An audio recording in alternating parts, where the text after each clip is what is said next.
JCI members, partners, friends, and everybody, ladies and gentlemen, joining us from all around the world. My name is Kevin Hinn, JCI Secretary General, and I'm absolutely delighted to welcome you to the third edition of a JCI RISE Virtual Summit. This summit is the fruit of great work done our partnerships team, Deanna and Natalia, and also I would like to thank all the partners who have been involved with their innovation and ideas over the last few months to be able to deliver this amazing event. And I'm very excited to see the impact that it will create around the world.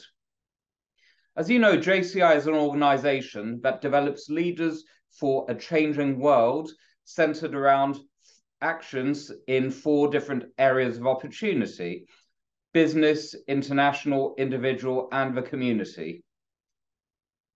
In 2020, when JCI and the whole world were facing up to the COVID-19 pandemic, we decided to step up with a clear solution to address the issues being faced. Of course, there were many organizations addressing the sanitary and health aspects of the pandemic, but few of them were addressing the longer-term consequences, notably on economies and societies. And this is where JCI, as a global youth leadership development organization, decided to play its part and to truly push forward the notion of sustaining and rebuilding economies using the JCI RISE Initiative. RISE means rebuild, invest, sustain, and evolve. And through actions in 3 pillars, business recovery, workforce motivation, and mental health, we figured this would be the best way to create impact around the world. And this was the case, with overwhelming success centered around projects in communities all around the world that made a true impact. One example we'll be talking about today will be business recovery and targeting rebuilding the industries sectors that suffered the most, notably tourism and travel, bars, restaurants, services, and many more. And many solutions were done to promote responsible consumption and local business recovery as well, with local shops and businesses. Following the great success of JCI RISE, and even though the economic effects of a pandemic are slowly subsiding, we figured that the pillars of JCI RISE can be used in the future as well.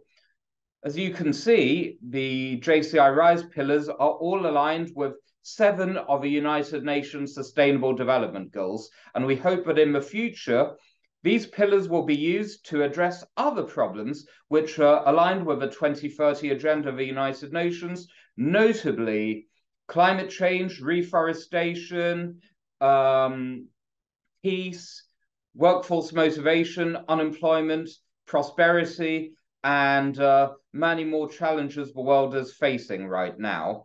And all this through economic solutions, which are not just one-shot charity work, but which can really anchor JCI's projects in this economic reality, which we're all striving to achieve. If you want to learn more, carry on watching these videos for the next few days. Feel free to communicate, comment, share on these videos, and promote the JCI RISE Initiative on your social media, because this is how we will generate the most impact. And of course, we're available on our social media to be able to help you learn more about JCI, even if you're a current member, a future member, or a JCI partner as well. Don't hesitate to join our wonderful network, and especially our JCI virtual community. I wish you all the very best. Enjoy these sessions with our wonderful partners, and thanks again to the wonderful team behind this. Let's carry on rising to the occasion, and if we keep moving forward in this economic direction for JCI, we can be assured that the best is yet to come. Thank you again.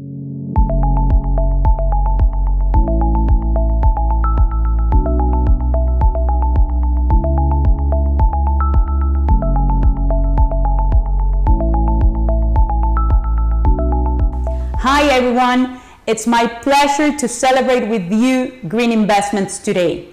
According to the recent UNWTO investment report, global foreign direct investment grew 64%, reaching almost $1.3 trillion in 2021. Last year, those investment values experienced a 12% decline to $1.3 trillion in 2022. The highest performing destination for foreign direct investment last year was Asia, with $662 billion, followed by North America with $338 billion, Latin America and the Caribbean with $208 billion, Africa with $45 billion. Moreover, Europe, the most mature region, experienced a strong setback, recording minus $107 billion in foreign direct investment due to the geopolitical problems and the consequences of the war. What is happening in tourism? Everything is absolutely brighting in this sector. Looking at 2021 and 2022, foreign direct investment project numbers in the tourism cluster grew by 23%, from 286 announced investments in 2021 to 352, according to FDI Markets by the Financial Times. Between 2018 and 2022, foreign investors announced a total of 2,415 tourism greenfield foreign direct investment projects in the tourism cluster. The estimated investments of this announcement amounted to $175 billion, with expectations to create approximately more than 380,000 jobs. The leading destination when it comes to tourism investments is Western Europe, with 143 announced investments combined with an estimated value of $2.2 billion. Then we have, of course, United States of America, that announced 198 projects and had accounted a global share of 8.2. This is of course strong and coherent because these are the most mature regions when it comes to tourism. Spain was leading recipient in terms of total announced foreign direct investment value with $19.4 billion between 2018 and 2022. The top 5 countries by the number of announced foreign direct investment projects in tourism are Germany, UK, US, Spain, and the UAE.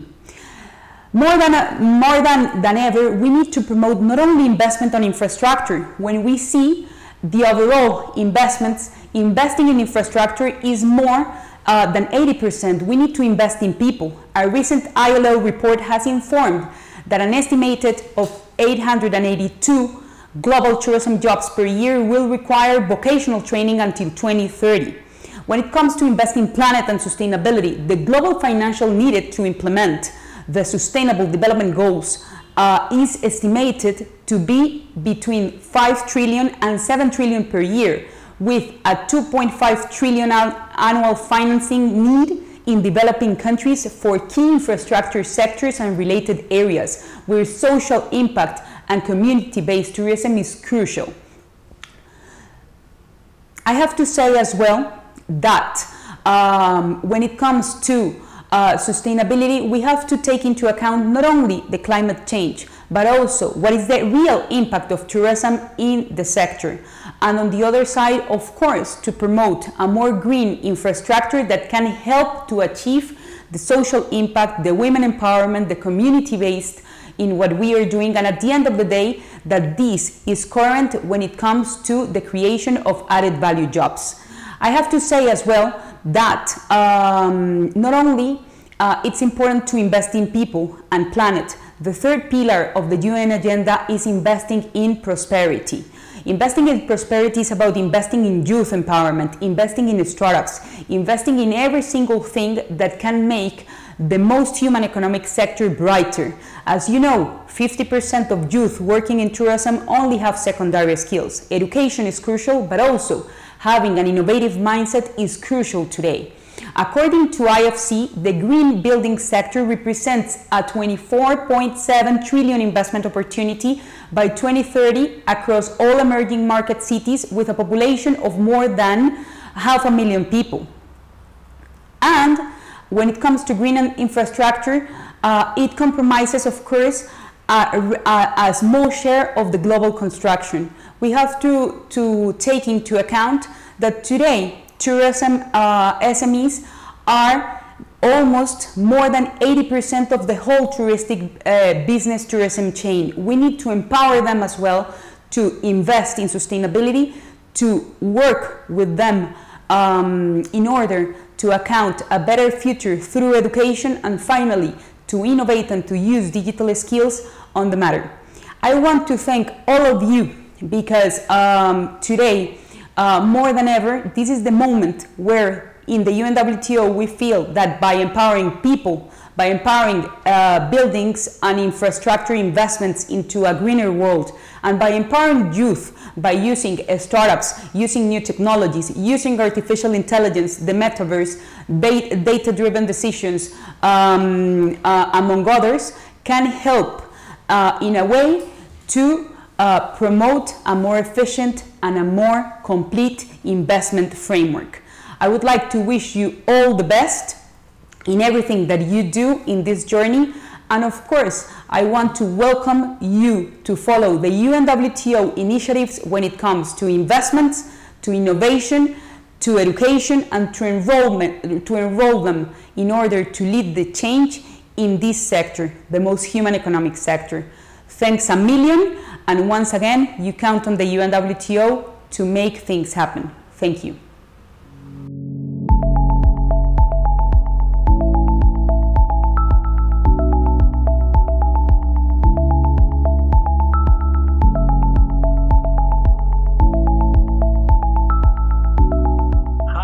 My name is Graham Weihmiller, and I'm chairman and CEO of BNI.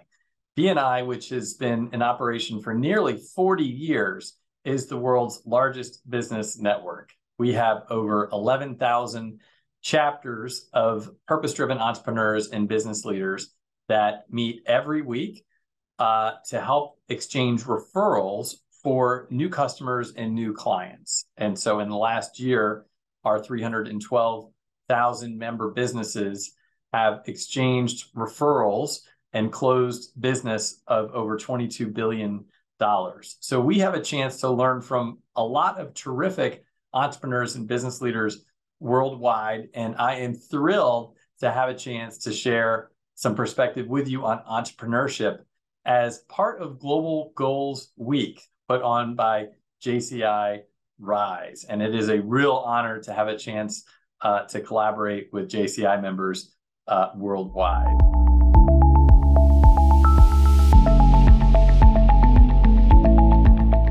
And a entrepreneur is someone that wants to become an entrepreneur, and an entrepreneur is someone that has become an entrepreneur. And so I'd like to mention a few points. Number one, anyone can become an entrepreneur. Anyone can become an entrepreneur. They have to be willing to take a little bit of risk, not that much, but take some risk. And they have to be really passionate about the product or service that they will be providing. It doesn't have to be an entirely new idea. A lot of times entrepreneurs think about the need to create an entirely new idea. And sometimes that is how people become entrepreneurs. But many times people become entrepreneurs by taking an existing idea and maybe making it a little bit better, or by taking an existing idea and offering it to a new set of clients or customers, or taking an existing idea and offering it in a new country or region. So there are many paths to entrepreneurship. In fact, one path to entrepreneurship that is often overlooked is the opportunity to acquire an existing business and to make that business better. This is called entrepreneurship through acquisition. And so there are many, many ways to become an entrepreneur. And I would encourage you to explore each of those avenues to see what might be best for your individual situation You might have an entirely new idea. You might have an improvement on an existing idea. You might be in a position to buy either yourself or with investors that you might work with an existing business. You might become a franchisee of a franchised brand, services or products, and become an entrepreneur that way. So the point is, there are many, many opportunities to become an entrepreneur. And by learning about those different avenues, you can more easily go from wantrepreneur to entrepreneur. Now, I mentioned the topic of risk. Being an entrepreneur does involve some risk, but especially in today's economy, working at a large company is not risk-free. Large companies and mid-sized companies and small companies as well are navigating a very dynamic economy. Industries are changing because of technology. And so a lot of people think about entrepreneurship being risky. And my response would be, well, maybe it's not that much more risky than working in their existing industry or company. And especially if someone is very passionate about becoming an entrepreneur, we see that people tend to be most successful when they're doing something that they're passionate about, and their life tends to be more fun and fulfilling. So I would encourage any of you who are considering becoming an entrepreneur, if you're in the wantrepreneur category, to explore the different ways to become an entrepreneur and to really assess the relative risk, and to most importantly, tune into what you are most excited to do and what you are most passionate about. You will most likely be successful over the long term if you follow your passion. And that is something that I think we would all agree with.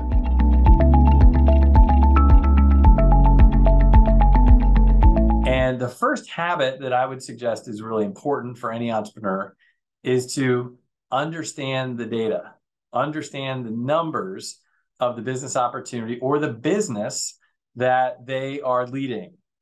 And it is terrific to have a lot of passion, but it's also important to build a sustainably successful business. And many businesses tap into a new idea and lots of positive trends, and sometimes they don't manage their data or their information in a way that they can be successful and really bring their product or service to a lot of clients or customers on a winning basis and to be sustainable over the long term. So it's important to understand the numbers. That's the first point. It's really important to know the customer. And a lot of folks may say, listen, I really know these customers. And I would say it's really important to know your customer. And so you want to have focus groups with your customers. They don't have to cost a lot. They can be done for relatively little money, but those focus groups will help you spend time with your customer to really watch how they use your product or service, to constantly solicit feedback on how you can be better. That hunger to continuously improve your product or service will help make you a really successful entrepreneur. So knowing your numbers, really understanding your customer. It's also a great idea to get a mentor and someone that might be a step or two ahead of you. And why is that important? Well, you don't have to do it alone. You don't have to learn every lesson the hard way. Believe me, I've learned plenty of lessons the hard way. And I learned over time that mentorship is really important. And so find someone within your network that can serve as a mentor to give you objective feedback on your strategy and how you're progressing against that strategy. And the idea is to help you take advantage of big opportunities that might be right in front of you, and also to avoid pitfalls that maybe your mentor has seen before themselves or seen before in other businesses. So having a mentor is really important. Along the same ideas would be to have an advisory board or a formal board of directors. And I have a lot of passion around governance for businesses. And a lot of times when people think of governance, they think of a really large company and they have a board of directors, and I don't need that because I'm just a small entrepreneur and my business isn't big enough yet. I would say that entrepreneurs need boards of directors almost as much as large companies do. And so whether it's a formal board of directors, which is the best way to go, or an informal advisory group, which can also be good. You can have both. Having, in essence, good governance and mentorship and oversight and some checks and balances is really important. So as you think about building and scaling a business, really consider getting a board of directors earlier than many might otherwise consider, and also consider having an advisory group that can infuse new ideas and fresh thinking, into your venture. Finally, adopting a test and learn methodology. What do I mean by a test and learn methodology? A lot of times, entrepreneurs are very passionate. That is a good thing. And so we want to recognize that and encourage that passion. At the same time, sometimes that passion will lead a new business to take a big turn on a sudden whim. And that can be not good for the business in terms of being successful. What an entrepreneur might consider, instead of taking very abrupt changes in strategy, would be to test and learn. So if there is a new idea, let's test that idea first before changing direction based on this idea. I know it sounds simple, but believe me, when you are an entrepreneur and you are trying to make it each day and you're feeling a lot of energy around a certain idea, it is easy to all of a sudden change direction quickly without having done a test or a pilot to see if that idea is really worthy of additional investment of time or resources. So having a test and learn methodology is really important as an entrepreneur grows and scales and continues developing. And I would say the first place that a lot of entrepreneurs find ideas and passion and energy is from their background. They might have worked in elder care, and they might, as a result, have a lot of ideas on how elder care could be improved. Or someone might have worked in banking and said, listen, I found a lot of ideas on how banking can be improved, or you name it. So a lot of times an entrepreneur's passion and energy and ideas come from their own background, even if they were in an industry just for a short amount of time. And so I would encourage all of you, when you are in your building your experience base, to write down all the ideas that you have and to keep a log of those ideas and come back to that log time and time again. It may not be that all of those ideas are worthy of significant investment of your time or resources, but it only takes one new idea to really change an industry or change the world. So write down those ideas starting early in your professional experience. And one of those may form a great basis, the perfect basis to launch a new venture from. Another place that entrepreneurs get a lot of ideas is just from their common experience as a consumer.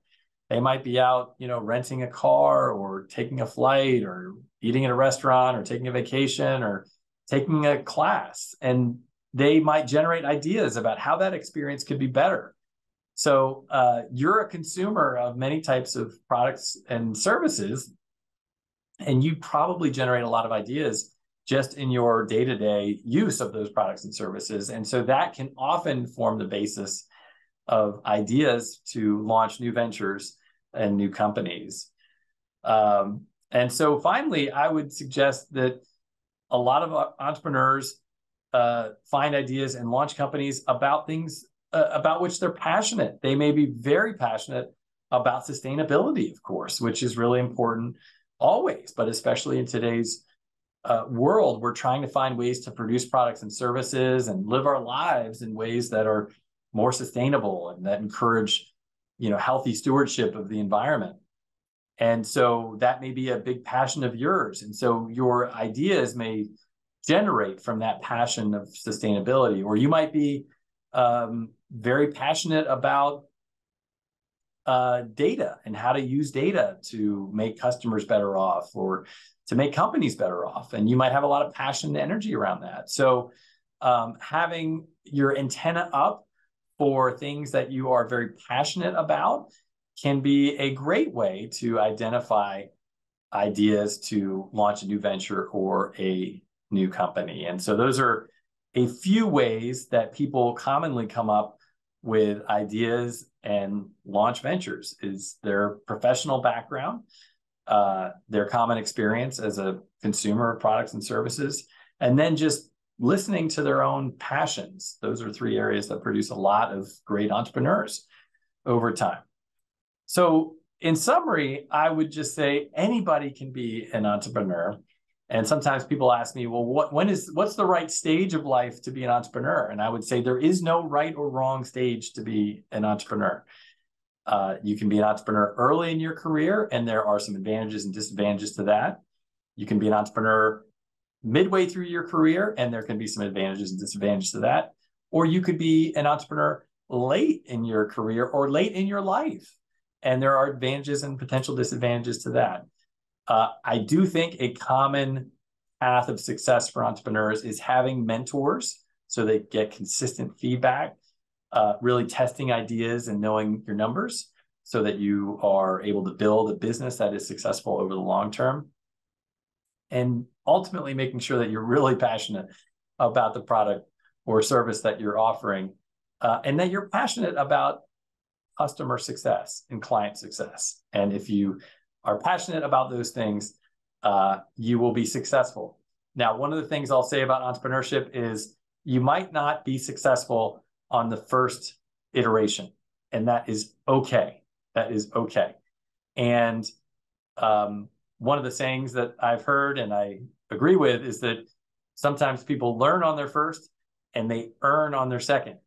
Now, the reason to become an entrepreneur is not only to create wealth for yourself or your family. Really, the reason is to express yourself and create a bigger and more positive impact in the world. And usually, if you do that through entrepreneurship, you will be able to generate resources for yourself and your family. But if the first iteration doesn't work, it is okay. You can try and try again. And if you have the right mentors and really are focused on the needs in the market, more often than not, you will be successful. And then you may have an opportunity to help mentor others. And that is one of the great things about entrepreneurs. It is a community that pays it forward.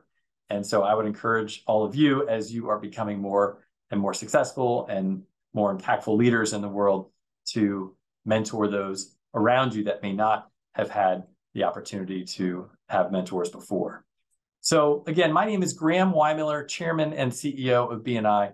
It has been a real honor to spend some time with you. I want to thank JCI for all that they do. What a terrific organization.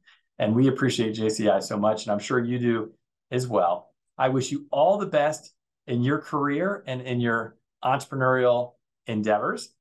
And if I can ever be helpful, please let me know. But JCI has a huge amount of resources to help entrepreneurs worldwide. I wish you a fantastic Global Goals week. And I want to thank JCI and JCI RISE for its fantastic support of entrepreneurs and business leaders and community leaders around the world. I wish you a great week. Take care. Bye-bye.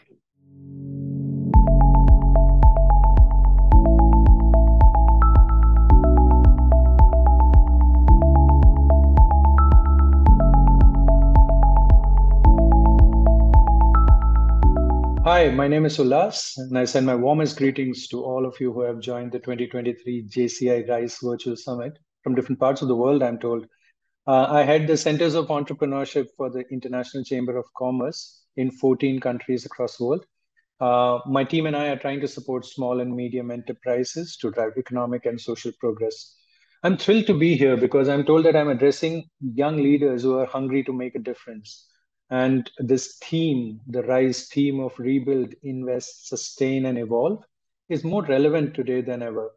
Let's look around us. We are looking at frayed geopolitical relationships, the aftermath of a devastating pandemic, and the effect of climate change that's shaping our realities. I think it's no longer enough to just do well, but it's also important to do good as well. And I think that's, in a sense, what social entrepreneurship aims to achieve.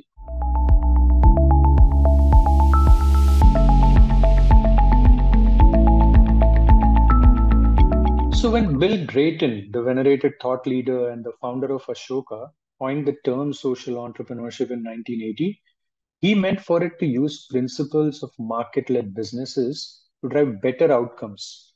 Better outcomes for whom? For those at the base of the pyramid.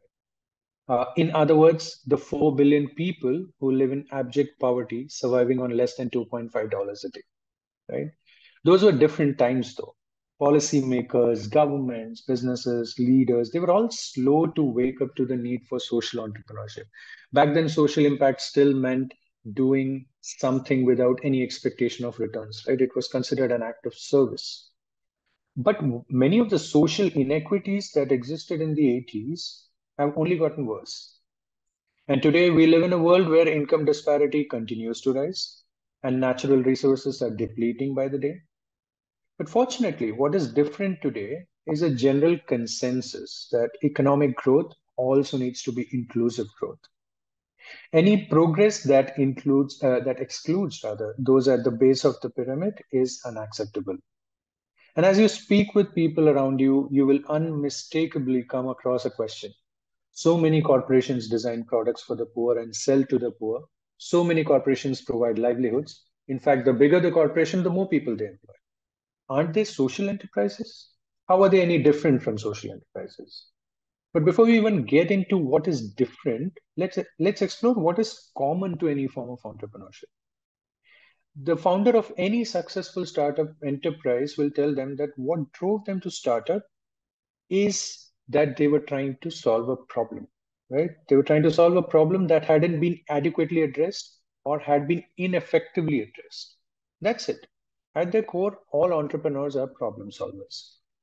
The product, the market, the people all stem from a problem statement that moved an entrepreneur. However, the nature of the problem being solved is what separates a social entrepreneur from others, right?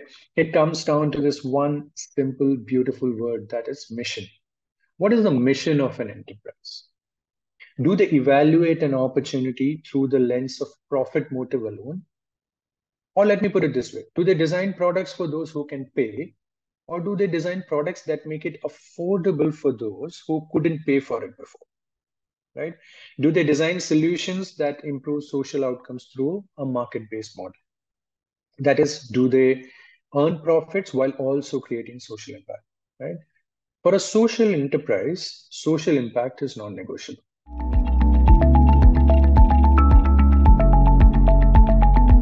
Social entrepreneurs deal with a wide range of problems across the world. In the world of healthcare, for example, we have seen innovators design low-cost diagnostics that enable detection of life-threatening diseases in low-income communities. In fact, governments in the developing world have often deployed these innovations at scale to help improve national health indicators, to prevent, say, infant mortality, to help with certain deficiencies in the health of its citizens. But not all social innovation is product-led either, right? The story of Arvind Eye Care in India comes to mind. In 1976, Dr. Govindappa Venkataswamy, he's known as Dr. V for brevity's sake, Dr. Govindappa Venkataswamy started Arvind Eye Care with one single hope, that he could address cataract-related blindness in India. But as he set about to do the work, he quickly realized two things. One, cataract surgery was expensive. Two, a large number of cataract patients were from low-income families. So there was the issue of affordability. So he focused on process innovation. Instead of expecting patients to walk into their hospitals, Arvind Eye Care invested in outreach camps to go to far-flung villages and conduct camps there. What's more, they trained people from local communities to carry out routine non-surgical tasks. Right? What this did is it enabled surgeons to not waste their time on non-surgical tasks and it enabled them to do more surgeries without affecting the hygiene or clinical outcomes. So it was a way of instilling efficiency in the processes. They further developed a hybrid business model where the patients who could afford to pay would cross-subsidize the treatment for patients who could not afford to pay. In fact, Dr. V famously said that he wanted the same scale for Arvind Eye Care as Coca-Cola had for sodas or McDonald's had for burgers. He achieved exactly that. This model has been studied across the world and acclaimed for its contribution to virtually eliminating cataract-related blindness in India. Now, slightly farther away from India, in Bangladesh, one of the most respected social entrepreneurs of our time, Professor Mohammad Yunus, who I have had the privilege of meeting once, was vexed by a different question. Could small value loans help the poor climb their way out of poverty? He set up the Janta Bank in 1976 to lend to the poor. Later, it was renamed Grameen Bank, as we all know. Grameen ushered in the microfinance revolution, which spread across borders, and today it's fairly mainstream. Professor Yunus, in fact, was awarded the Nobel Prize in 2006. And there are several examples like social entrepreneurs today are solving some of the most pressing problems pertaining to health, education, agriculture, climate change, and so on. How do we ensure that kids from the poorest sections of the society have access to primary and higher education? How do we collectivize farmers with small and marginal land holding to access innovative agricultural practices and to get a fair price for their produce? How can the farmers reduce their dependence on rain for irrigation in a highly water-stressed world? How do we move the labor force away from the informal sector and move them to the formal sector? How do we improve living conditions for those at the lowest end of the fast fashion value chain? Questions like these are the foundation on which social innovators are building their business models. Remember, it's about doing good while also doing well. It's about aligning purpose with profits. As conversations around sustainability gain more traction, you will hear about the 3 Ps: people, planet, and profits. That's the triple bottom line. That's what social entrepreneurs are aiming to achieve.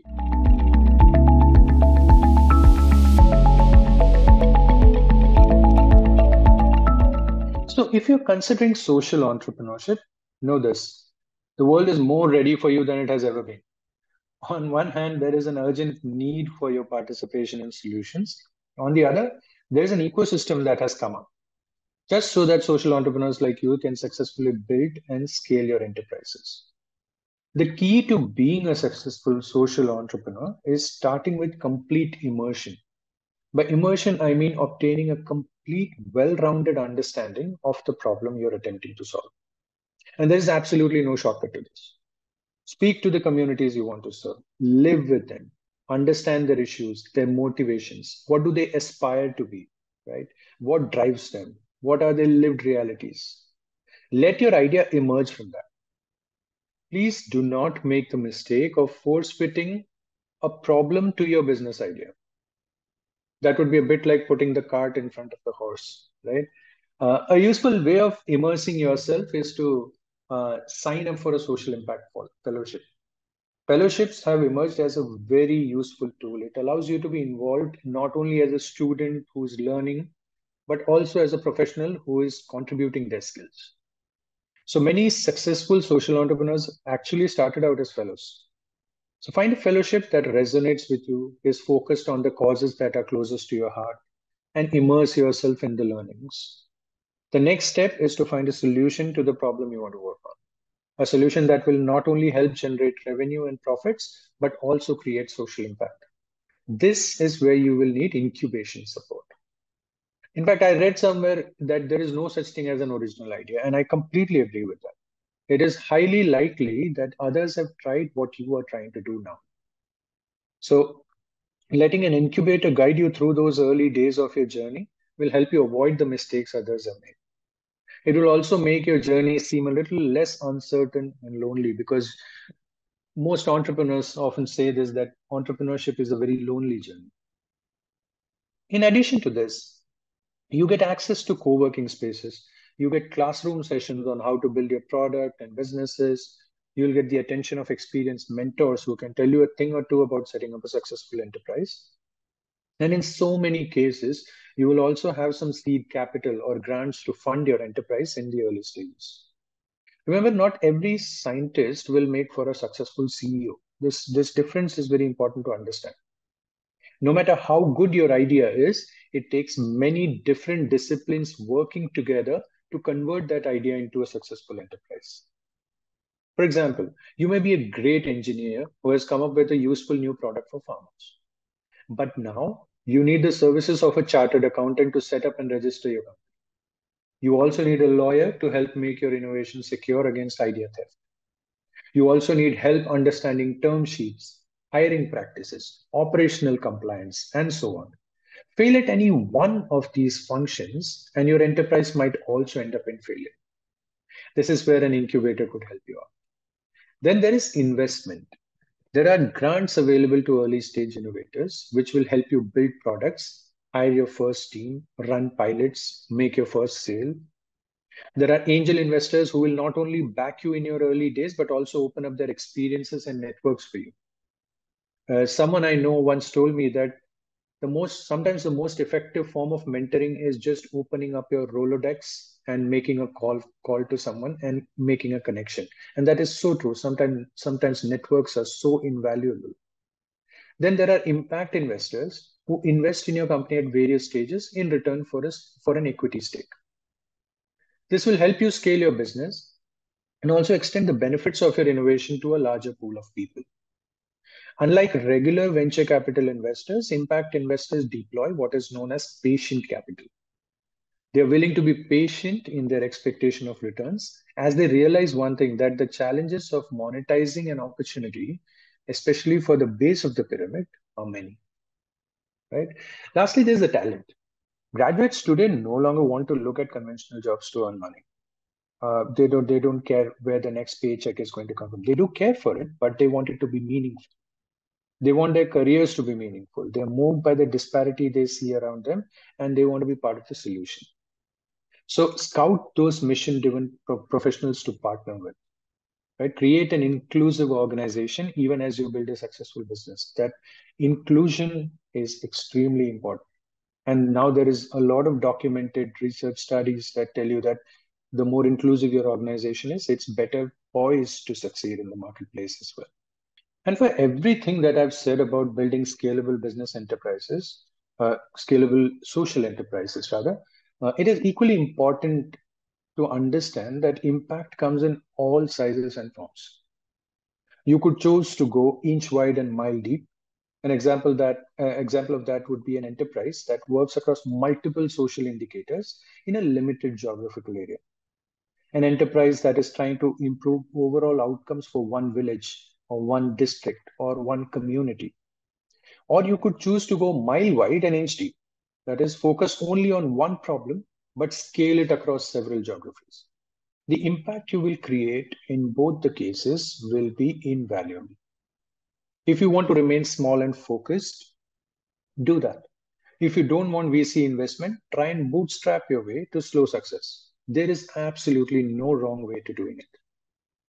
As grim as the world looks right now, this is also the time when the brightest minds of our times are working to find solutions. And that fills me with optimism. Someone once said, millions saw the apple fall, only Newton asked why. That sums up a social entrepreneur for me. They ask why and they find the how. And that's just what the world needs today. Thank you. My name is Ullas, and you can find me on LinkedIn by the name of Ullas Marar. That is ULLAS MARAR. I wish you all the best.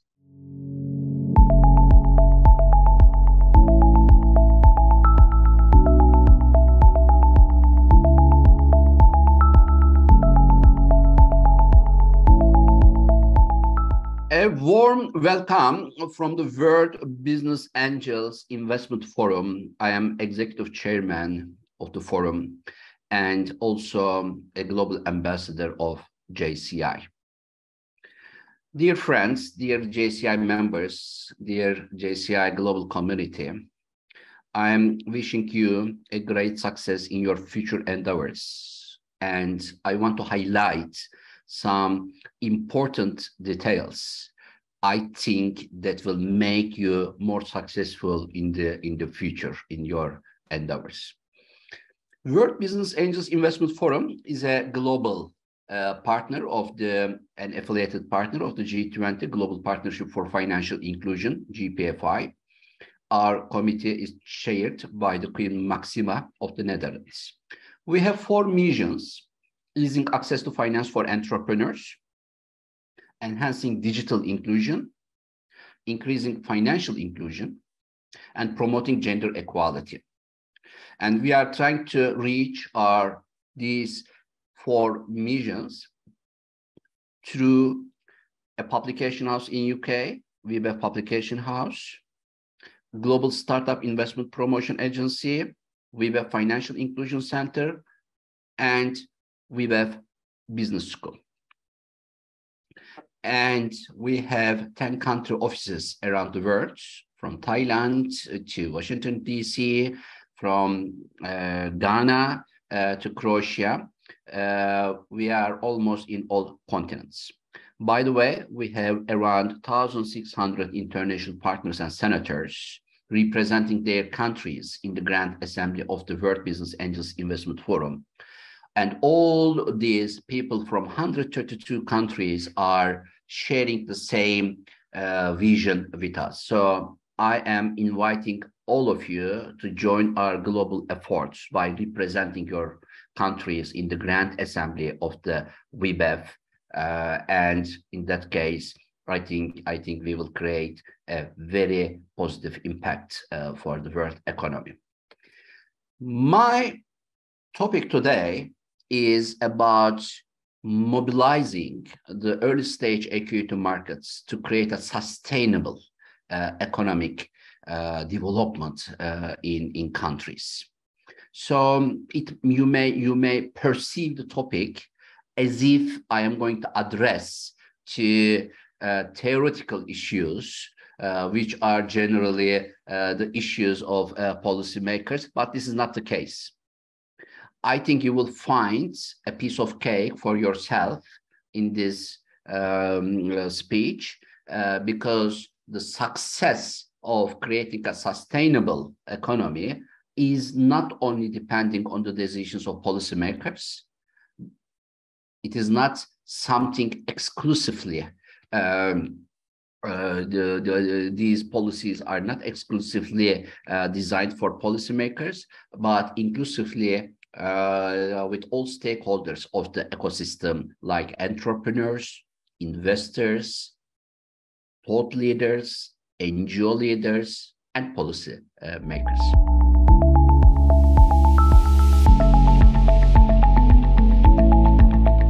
Developing countries and all other countries, as a matter of fact, are now focusing on the quality of entrepreneurs today. As you may remember, in 2010, US President Obama announced the 21st century as the century of entrepreneurs, entrepreneurship century. After these announcements, almost all countries around the world started focusing on entrepreneurship issue more. And a new terminology came to our daily life: startup. And after startup terminology came to our life, other terminologies also started to appear, like corporate venture capital, venture capital, VC, impact investment, angel investor, etc. There are different sources of finance available for entrepreneurs, from ICO to IPO. Crowdfunding platforms, angel investors, wealth management institutions, private equity funds, co-investment funds, public grants, banks, stock exchange, and so on. Angel investors are different than others because they are putting more than money. They are putting their own money and network and mentorship and know-how in the businesses they invest. I'm not going to talk about what angel investor is. You can Google and find it. But please note that the year before, $26 billion invested by 340,000 angel investors in startups in the United States and Canada. And this is 9.6 billion euro in Europe, with the inclusion of 320,000 angel investors.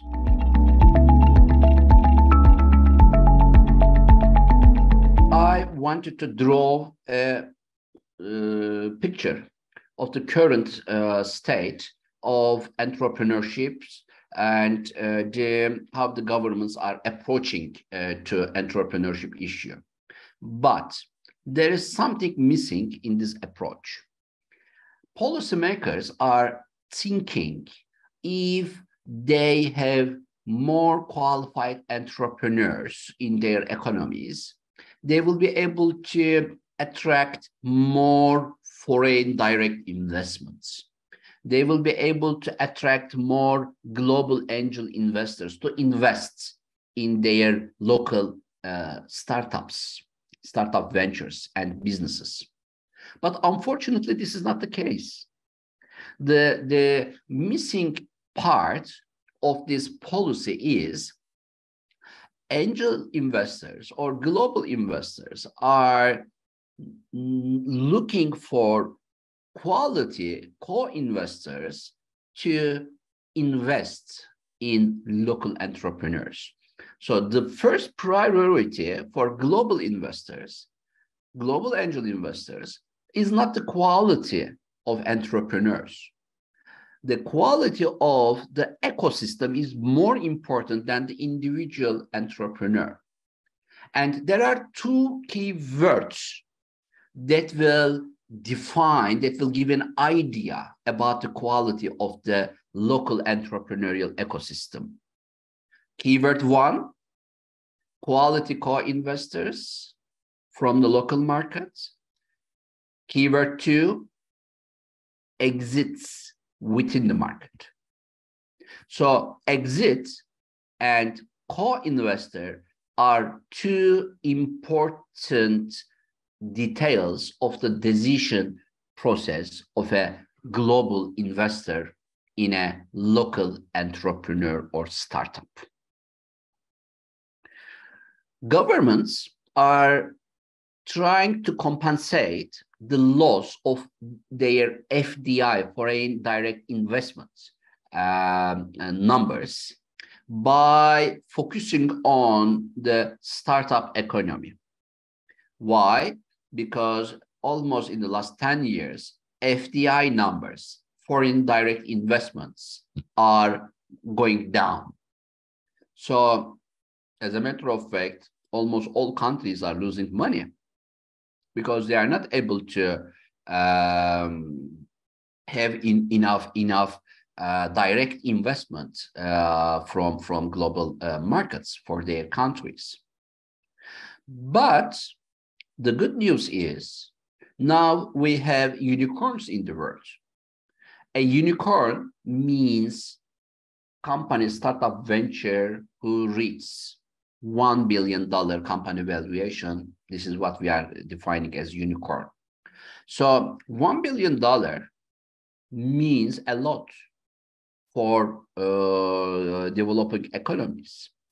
And these economies can compensate the loss of FDI numbers by having more unicorns from their countries. It is possible.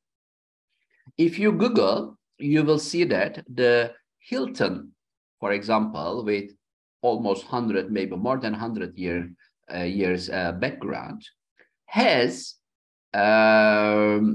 less company valuation than Airbnb, which is almost 15 or 20 years old startup.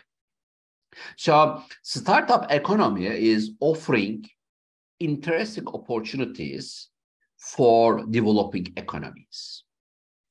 So we have to understand the dynamics of a startup economy to attract more global investors to create more unicorns.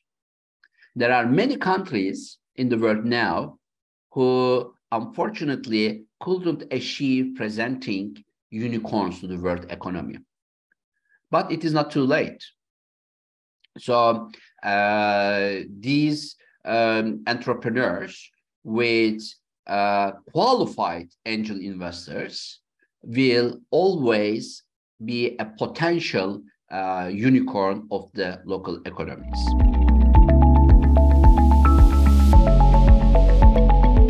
Number one, we should also focus on the education of investors, not only the education of entrepreneurs. Almost all university curriculums, the government programs, the regional development agency program, they are focusing on the quality of entrepreneurs. So they are delivering investment readiness course, entrepreneurship course, business stuff to develop business plan, business model, etc. These are all what you can learn online too, by the way. If you Google, you will see hundreds of video trainings on developing business plan, business model, etc. It is not an issue now. The main issue is, what about the quality of investors?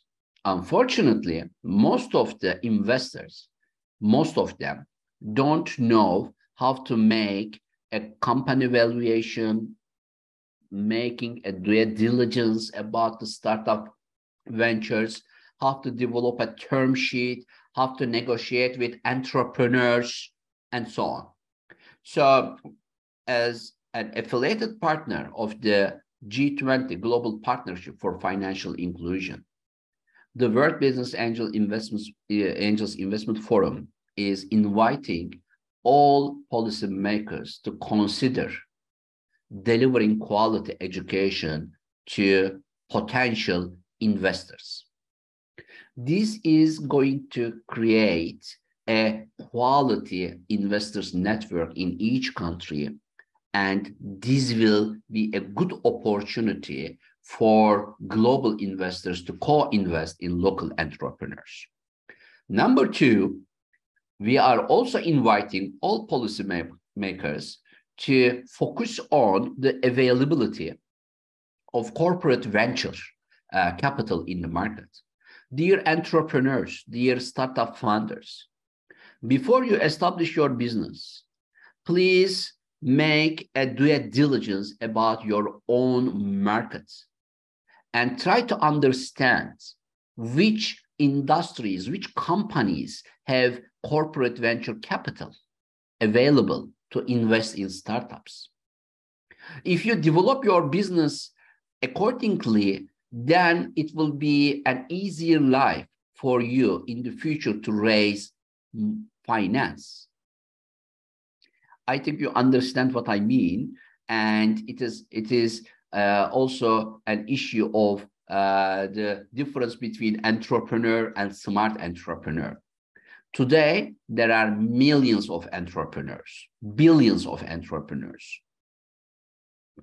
But when Obama announced the century as the entrepreneur century, it was in 2010.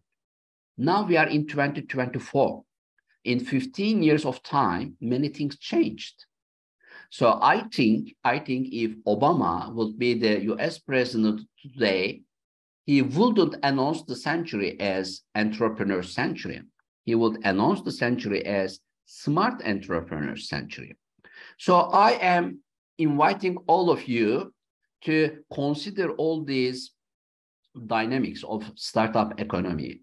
And please start checking the availability of corporate venture capital, CVC, in your market. And try to understand if the CVC is also keen for co-investment opportunities with global investors in the future. This means you are, as a matter of fact, focusing on the exit strategy in the future. Please note that investors are not donating their money. Investors are investing in companies, in businesses, in startup ventures, in SMEs, with an expectation of a good return of investments, not later than in the next 5 to 7 years. And unfortunately, I don't see one slide in their presentations of entrepreneurs while pitching to investors about the exit strategy. Please include exit strategy in your pitching slides, which will show the potential investors how you are going to make exit in the next 5 to 7 years, and investors will have a return of investments for their investments. Please visit www.wbaforum.org to have more idea about the angel investment framework. And I want to invite all of you to join our Congress in South Africa 2021-22 November at the Durban International Convention Center. And our annual gathering will be a good way of making a global networking with all investors from around the world. For this, please visit www.wbaf2023.org. Thank you very much again, and wishing you great success in your future endeavors.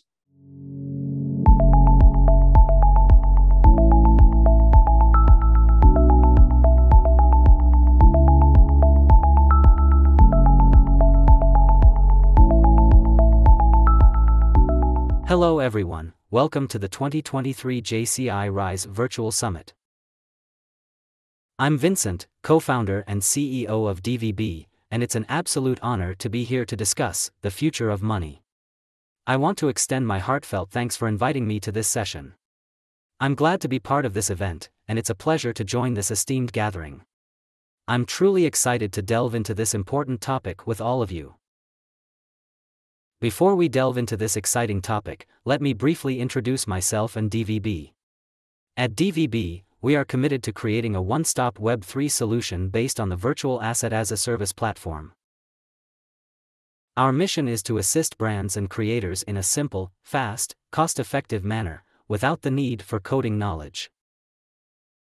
We have collaborated with renowned brands like JCI Hong Kong, CPA Australia, Huawei, the movie A Guilty Conscience, 9GAG, comic artist Ku Fuk Lung, and more. DVB also provides complete technical support for entering the metaverse, including virtualizing the metaverse, assisting merchants in creating and connecting real and virtual scenes, integrating physical discounts and mission game elements, and lowering the entry barrier to the metaverse. Now, let's dive into the heart of our discussion today, the future of money. Why is this topic relevant to sustainable development, you might ask? Well, the answer lies in the transformational potential of financial technologies, particularly blockchain technology.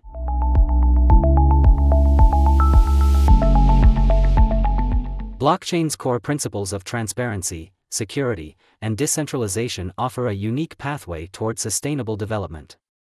These technologies have the capacity to reshape the way we conduct financial transactions and play a pivotal role in achieving sustainable development goals. 1. No middlemen. Imagine a digital record book that doesn't rely on banks or governments to ensure the legitimacy of transactions. Instead, it operates through a vast network of computers working together seamlessly. Whether you want to send money to a friend across the globe, share important data, or even trade unique digital art, blockchain allows you to do so directly with the other party, without any intermediaries getting in the way. This has far-reaching implications.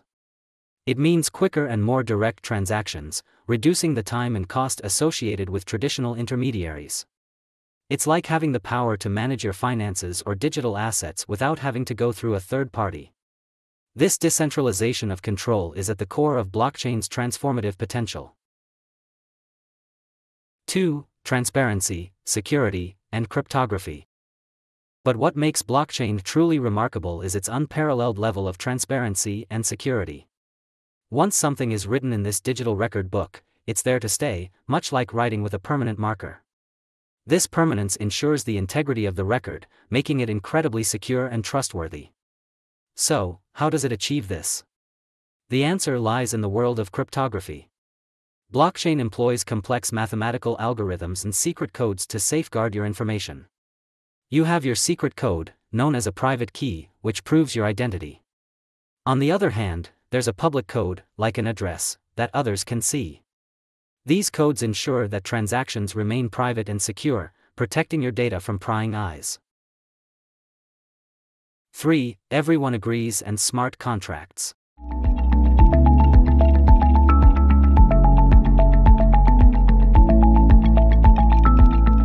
Now, let's talk about the backbone of blockchain's reliability, consensus among computers in the network. Before anything gets recorded in this digital ledger, all the computers must agree that the transaction is accurate.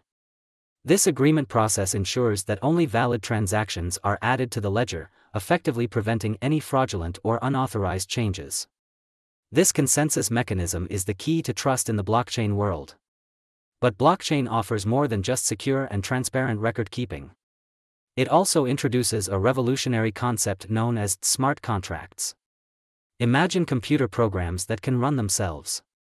You can set up rules and conditions, and when those conditions are met, the smart contract automatically carries out its intended actions.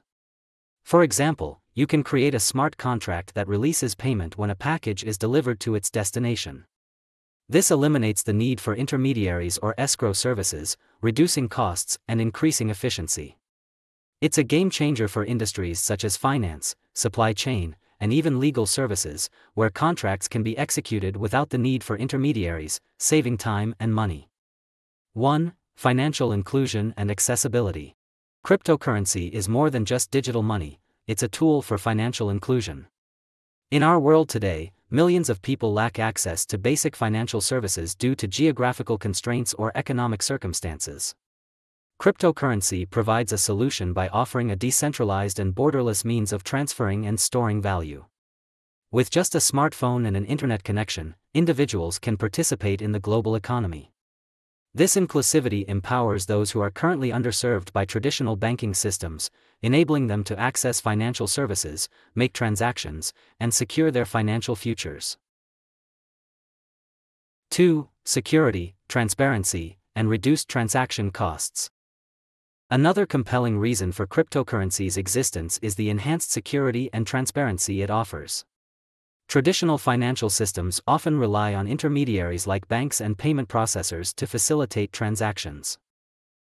While these intermediaries play a crucial role, they can also introduce vulnerabilities.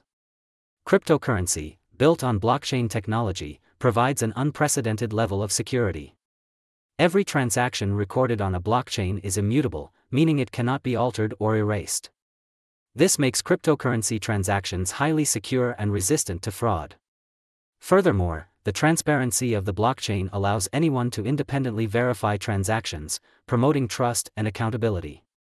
Additionally, cryptocurrency reduces transaction costs significantly.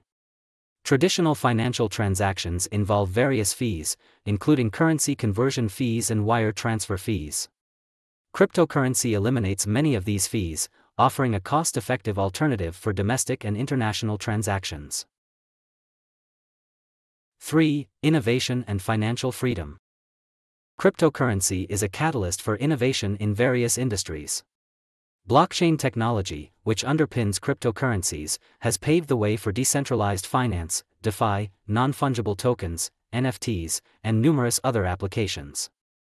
It has given entrepreneurs and developers a platform to create groundbreaking solutions that can reshape industries ranging from finance to supply chain management. Furthermore, cryptocurrency empowers individuals with greater financial freedom. It allows people to have full control over their assets and financial decisions without relying on centralized authorities.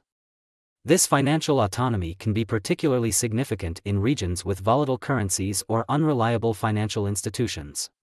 Now that we've explored the transformative power of blockchain technology and its impact on the world of cryptocurrency, let's delve further into a fascinating aspect that's capturing imaginations and reshaping industries: the world of NFTs, or non-fungible tokens.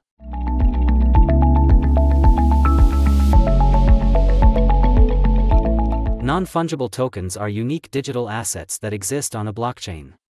Unlike cryptocurrencies such as Bitcoin or Ethereum, which are interchangeable and have the same value, NFTs are one of a kind. Each NFT has a distinct value and identity, making it unique and irreplaceable. This uniqueness is the cornerstone of their appeal. The role of NFTs in the future. A paradigm shift in ownership and creativity.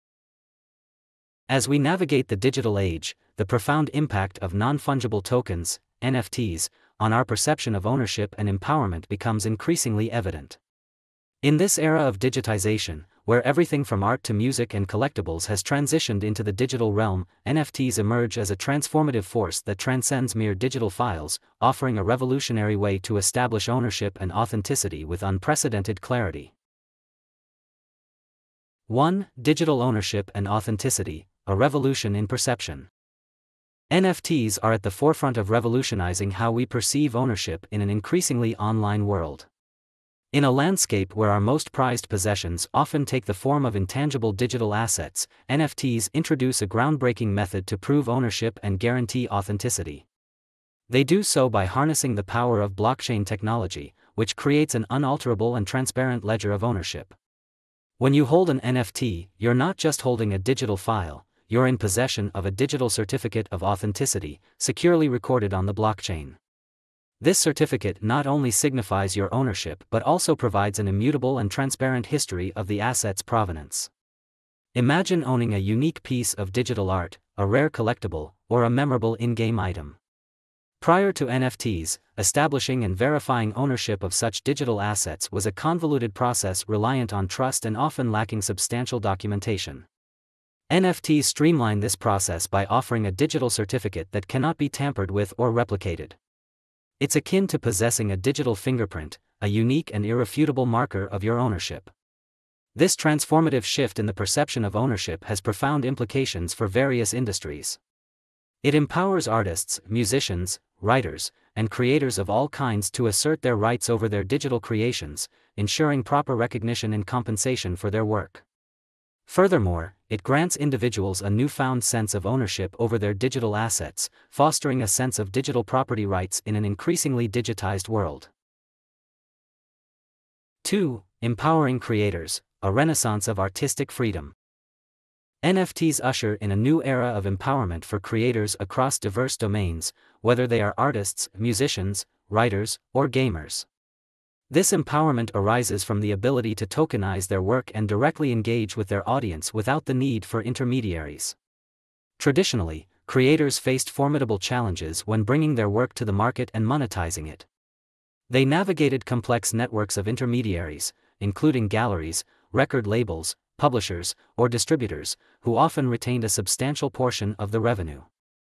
This model often hindered creators' control over their work and their ability to receive fair compensation for their creative efforts. NFTs disrupt this traditional model by enabling creators to sell their work directly to their audience, often referred to as fans or collectors. This direct connection fosters a more intimate and sustainable relationship between creators and their supporters. Creators can set the terms of their sales and retain a more significant share of the revenue, ensuring that their creative efforts are duly rewarded. Additionally, NFTs introduce the concept of royalties into the digital realm. When a creator sells an NFT, they can program it to receive a percentage of the sale price whenever the NFT changes hands in the future. This ensures that creators continue to benefit from the appreciation of their work over time, providing them with a sustainable income stream. 3. Revolutionizing collectibles and entertainment, beyond possession.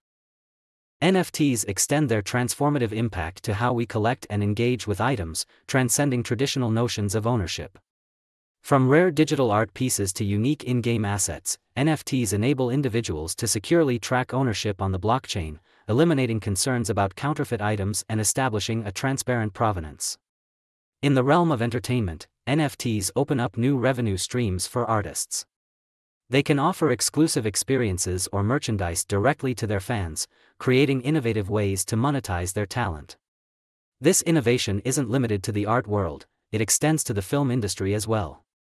NFTs can provide access to unique movie memorabilia and special screening experiences, enriching the connection between filmmakers and their audience. DVB's role in making NFTs approachable.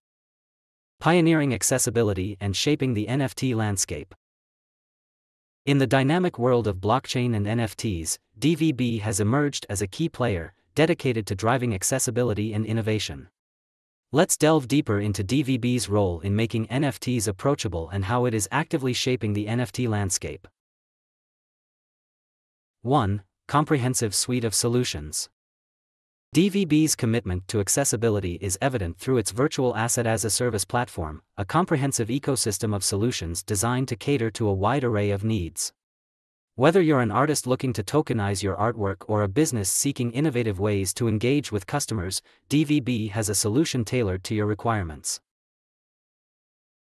One standout offering within DVB's suite is SDG Green, the first all-inclusive ESG solutions Web 3.0 platform. This is a globally accredited ESG platform that assists SDG project creators, entities, and institutions in offsetting their carbon footprint and gaining sustainability recognition. Solutions provided under SDG Green includes NFT as a service for SDG projects, digital ESG monitoring and verification, MRV, carbon footprint verification, and carbon credit offset certification. These solutions enable SDG project creators to collaborate, share, and manage their ESG data with greater transparency and security using NFTs on blockchain technology.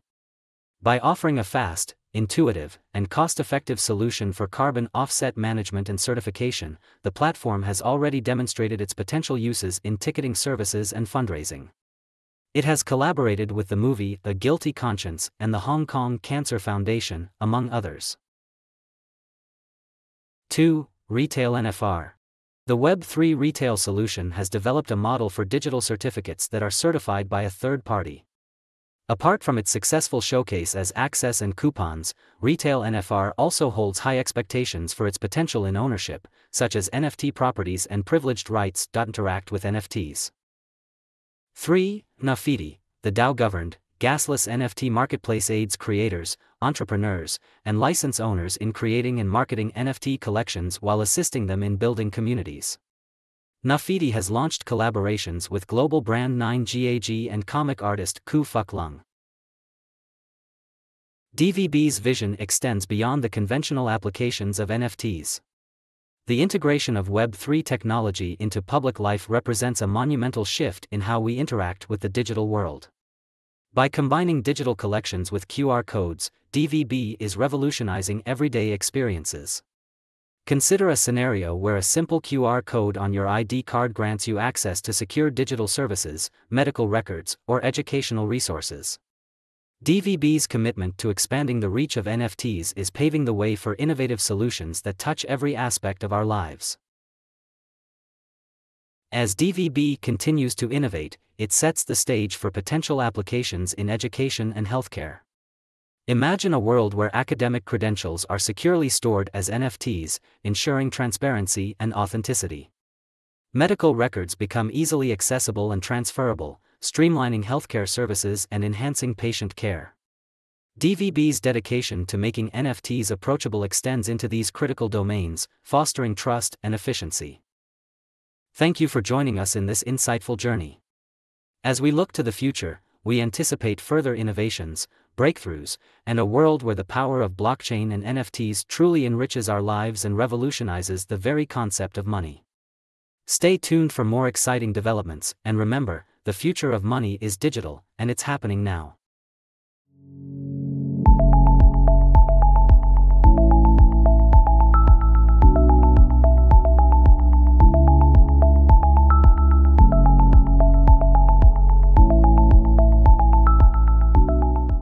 Hello and welcome JCs joining in from around the world.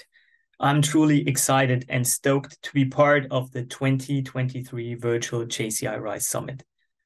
First of all, I want to say a huge thanks and shout out for organizing such an impressive as well as unique event to unite and bring young enterprising leaders together to foster a changing world. That's truly amazing to witness. My name is Stefan, and I'm a JCI member myself for many years and currently employed at Adidas, which is known to be a global sporting goods company. My passion has always been centered around sports and sports culture, and in particular innovations within the field of sport.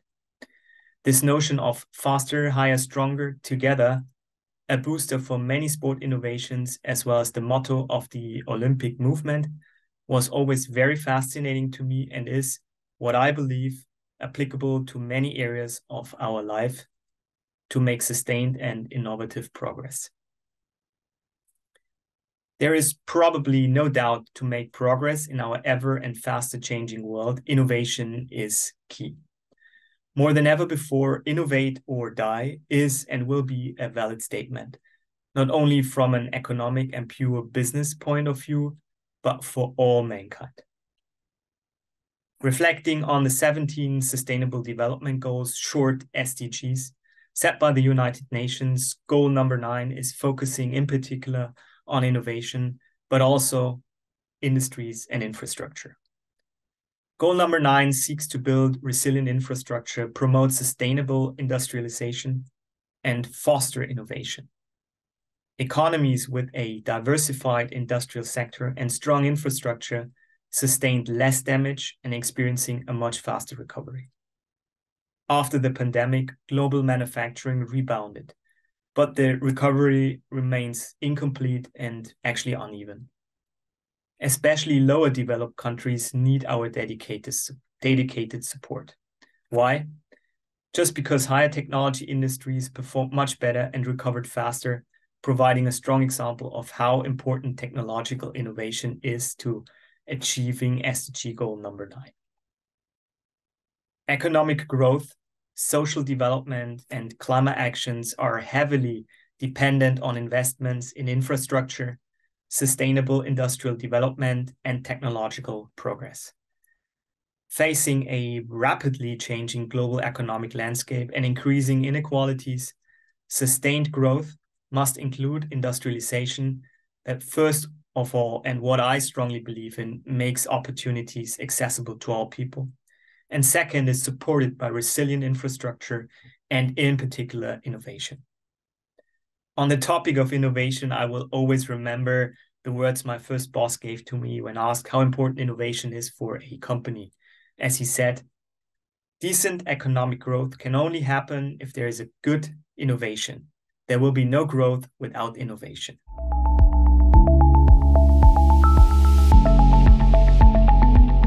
Adidas is actually known and has been recognized for many sporting goods innovations, launching multiple innovative footwear and apparel products over the last 70 years. For many years now, a focus has actually been on sustainability and an innovative sustainable product offer. This is exemplified by products done in collaboration with Parley for the Oceans, an organization which helps to collect plastic bottles from the ocean to be turned into stylish running shoes. Another good example would be the so-called Made to be Remade sneaker collection, which aims to support a circular and 100% sustainable economy. In general, for Adidas, the topic of innovation has always been a key strategy ingredient and growth lever in a very competitive environment as the sporting goods market represents today.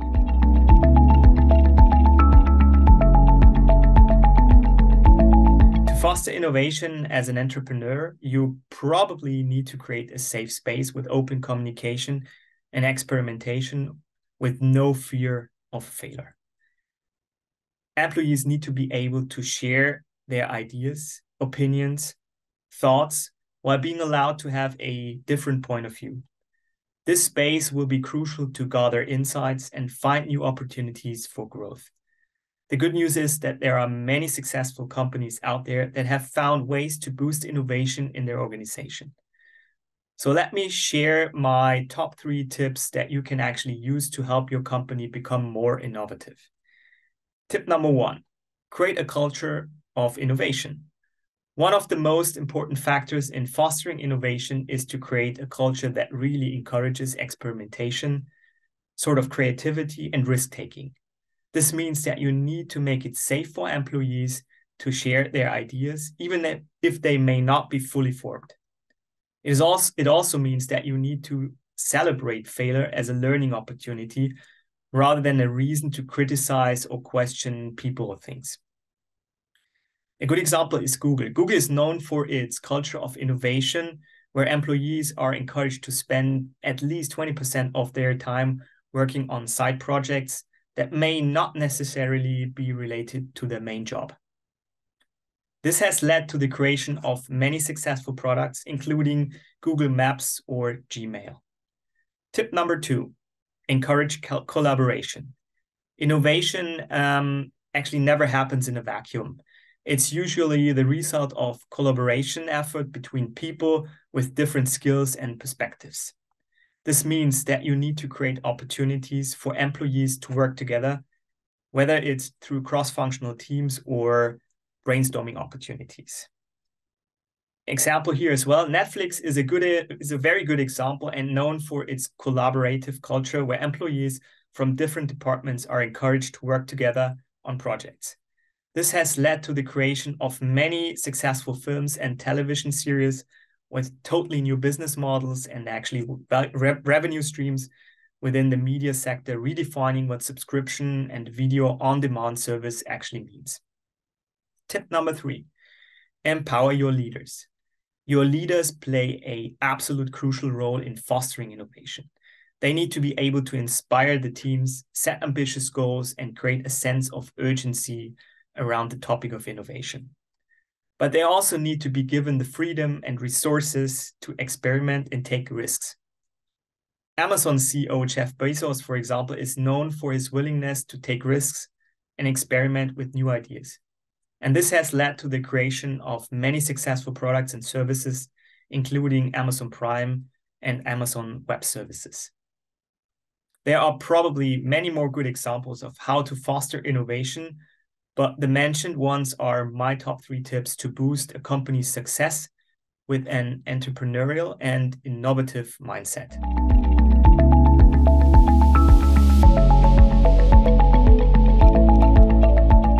That's a great question. And a simple answer I was once given was to spend at least 5 to 10% of your gross profit on research and development. However, I believe it's a little bit more complicated and there is a bit more to it.